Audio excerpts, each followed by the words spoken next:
சென்னை தலைமை செயலகத்தில் அமைச்சர் நிர்மல்குமார் செய்தியாளர்களை சந்தித்து வருகிறார். அதை பார்ப்போம். துரிதமாக எடுக்கப்பட்டுள்ளது. இன்று எங்களுடைய தேர்தல் வாக்குறுதியில் கூறியதைப் போல விவசாய கடன்கள் ரத்து செய்யப்பட்டுள்ளது. அதற்கான அறிவிப்பாணைகள் வந்துள்ளது. பெரும்பாலான இடங்களில் எங்களுடைய கட்சி நிர்வாகிகள் மற்றும் விவசாயிகளிடம் இதுக்கு பெரிய ஆதரவு வந்துள்ளது. கண்டிப்பாக அனைவருக்கும் எங்களுடைய நன்றியை தெரிவித்துக் கொள்கிறோம். வேற ஏதாவது கேள்வி சார், இப்போ பல கட்சியிலிருந்து வெளியுறவங்க எல்லாருமே இங்கே இணைகிறாங்க. இது தலைமைச் செயலகமா இல்லை கட்சி ஆபீஸாக விமர்சனத்தை முன்வைக்கிறாங்க. எப்படி பார்க்குறீங்க? இல்லை, அவங்க இன்னைக்கு 3 எம்எல்ஏ கருத்து பேசுறீங்க நினைக்கிறேன். அவங்க சபாநாயகர் பற்றி அவங்களுடைய ராஜினாமா கடிதத்தை கொடுத்து விட்டு பார்த்துருக்காங்க. ராஜினாமா செய்து விட்டு பார்த்துருக்காங்க. இதே நீங்க ரொம்ப பொலிட்டிசைஸ் பண்றீங்கன்னு தெரியல. வேற ஏதாவது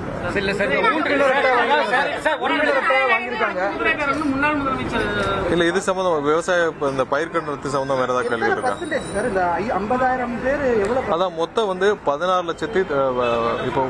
16,96,000 விவசாயிகள் மொத்த பயிர்க்கடன் இருக்கு. அதுல 14,22,000 பேர் பயனடைகிறாங்க.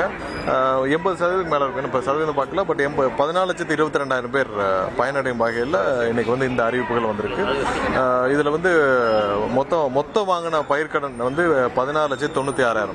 ஸோ அதுல 14,22,000 பேர் பயனடையும் வகையில் இந்த அறிவிப்புகள் வந்திருக்கு. இது பெரிய அளவிலான பெரும்பாலான விவசாயிகள் 80% மேற்பட்ட விவசாயிகள் பயனடையும் வகையில் தான் இந்த அறிவிப்பு. இல்ல, அதுக்கான இதான் வந்திருக்கு. அதாவது சிறு குறு விவசாயிகள் வந்திருக்கு. 2.5 ஏக்கருக்கு கீழே 2.5 ஏக்கருக்கு கீழே இருக்க விவசாயிகள், அதுக்கப்புறம் 5 ஏக்கருக்கு கீழே இருக்க விவசாயிகள். ஸோ அந்த மாதிரி பிரிக்கப்பட்டுதான். இது எப்பயுமே பயிர்க்கடன்கள் அப்படிதான் சிறு குறு விவசாயிகளாக தான் கன்சிடர் பண்ணி வரும். ஸோ அந்த மாதிரியான அடிப்படையில் தான் இன்னைக்கு யார் விவசாயிகளுக்கு கடன்களும் அந்த அடிப்படையில் கொடுக்கப்படும். ஸோ அதன் அடிப்படையில் தான் இன்னைக்கு கடன்கள் அரசுக்கு எவ்வளவு கூடுதல் செலவாகும்? இது மூலம் பார்த்தீங்கன்னா அந்த அறிவிப்புகளே கொடுக்கப்பட்டிருக்க 2,044 கோடி கூடுதல் செலவினங்கள் அரசுக்கு ஏற்படும். இதன் மூலமாக சுமார் 14,22,000 விவசாயிகள் பயனடைவார்கள். ஏற்கனவே இந்த விவசாய கடன் இல்லாம மற்ற ஒரு சில முக்கிய வாக்குறுதிகள் பொதுமக்களால் எதிர்பார்க்கப்படுது. குறிப்பா தமிழகம் முழுவதும் மகளிருக்கான இலவச பேருந்து பயணம், அதே போன்ற ஒவ்வொன்றா படிப்படியாக, ஏன்னா நிதி ஆதாரங்களை பார்த்து படிப்படியாக முதல்வர் கண்டிப்பாக நிறைவேற்றுவார். ஒவ்வொரு நாளும் அதற்காகத்தான் நீங்க முதல்வர் பார்த்திருப்பீங்க. எந்த முதல்வரும் இல்லாத வகையில் காலையில சாயந்தரம் வரைக்கும் தலைமைச் செயலகத்திலிருந்து பணியாற்றும் ஒரே முதல்வர் இதுவரைக்கும் தலைமைச் செயலகத்தில் இதான் முதல் தடவை பார்க்குறாங்க. மதிய உணவும் இங்கேயே அருந்திவிட்டு இங்கேயே இருக்கிற முதல்வர் ஒவ்வொரு நாளும் ஒவ்வொரு நிமிஷமும் அதற்கான பணிகள் தான் செஞ்சுட்டு வர்றாரு. இன்னைக்கு கூட அந்த ஒரு ஜட்மெண்ட் வந்திருக்கும். முதல்வருடைய முக்கிய குறிக்கோளே பார்த்தீங்கன்னா இந்த கோயம்புத்தூர் வழக்குகளையும் துரிதமாக நடத்தப்பட்டு அதிக உச்சபட்ச தண்டனை வாங்கி கொடுக்கும் வகையில் செயல்பட வேண்டும் தான் இன்னைக்கு காலையிலேருந்து எங்கள் எல்லாரையும் அறிவுறுத்தி என்னென்ன நடவடிக்கைகள் எடுக்க வேணும்னு சொல்லியிருக்காங்க. கண்டிப்பாக இதெல்லாம் எக்ஸாம்பிள் வச்சுட்டு தான் செயல்பட்டு இருக்கோம். ஒவ்வொரு நாளும் மக்களுக்கு என்ன ஆக்கப்பூர்வமாக என்ன செய்ய வேண்டுமோ அது எல்லாம் எங்களை முடக்கி விட்டுருக்கோம். அதை நோக்கி தான் நாங்கள் எல்லாம் பயணிச்சிருக்கோம்.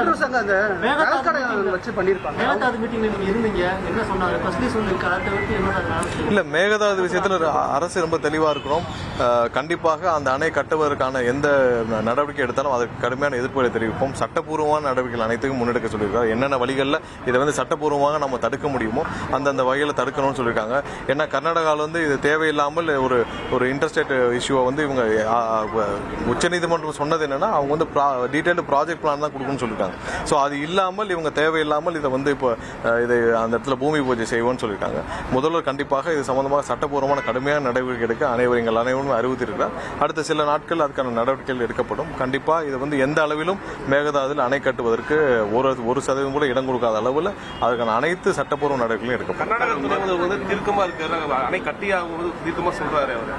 இல்ல, அது அவங்களுடைய ஸ்டாண்டா இருக்கு. பட் நம்ம தமிழக முதல்வருடைய ஸ்டாண்ட்ல ரொம்ப கிளியரா இருக்காரு. முதல்வர் கண்டிப்பாக இதில் எந்த அளவிலும் அடுத்தடுத்த கட்ட நடவடிக்கைகளும் இருக்கும். ஏன்னா சட்டப்பூர்வமாக நம்ம உச்சநீதிமன்றத்திலையும் நேஷனல் கிரீன் ட்ரிபியூனல்லையும் நம்ம பசுமை தீர்ப்பாயத்திலையும் நம்ம போய் முறையிட உள்ளோம்.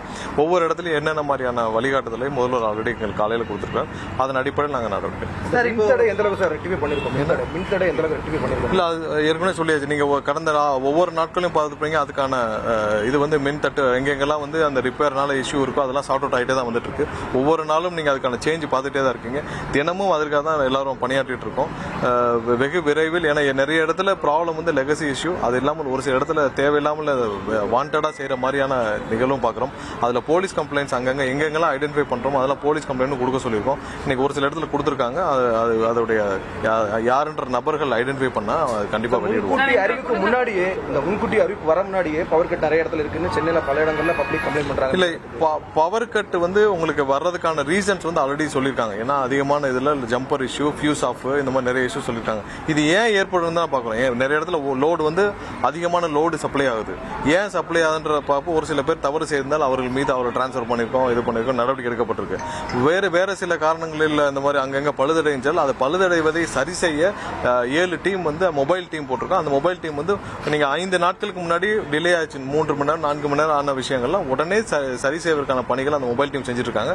கடந்த 2 நாட்களாக எந்த இடத்துலையும் பழுதானால் உடனே சரி செய்வதற்கான பணிகளை உடனே மொபைல் டீம் போய் அங்கே போய் அட்டன் பண்ணி அந்த இன்ஜினியர்ஸ், மொபைல் டீமில் அந்த இன்ஜினியர்ஸ் எல்லாம் எக்யூப்மெண்ட்ஸோட இருப்பாங்க, அவங்க போய் சரி பண்ணியிருக்காங்க. இப்போ அந்த மொபைல் டீம் எக்ஸ்பேண்ட் பண்ணுறதுக்கான வேலைகளை வந்து செஞ்சுட்டு வரோம். சீக்கிரம் அதையும் எக்ஸ்பேண்ட் பண்ணிட்டோம்னா ஓரளவு இந்த மாதிரியான பிரச்சனைகளை சமாளிக்கிறதுக்கான போதுமான டீம்கள் வந்து களத்தில் இருப்பாங்க. கண்டிப்பா எங்கெங்கெல்லாம் அதற்கான இது இருக்கோ அங்கெல்லாம் போலீஸ் கம்ப்ளைண்ட் கொடுக்க சொல்லியிருக்கோம். இப்போ இன்னைக்கு மதுரையிலே ஒரு இஷ்யூ வந்துச்சு அப்படின்னா, டிரான்ஸ்ஃபார்மர் ஓபன் பண்ணி வச்சிருக்காங்க. அதை வந்து அங்கே இருக்கிற ஏஐ வந்து பார்த்துட்டு இன்ஃபார்ம் பண்ணாங்க. உடனே போலீஸ் கம்ப்ளைண்ட் கொடுக்க சொல்லியிருக்கோம்.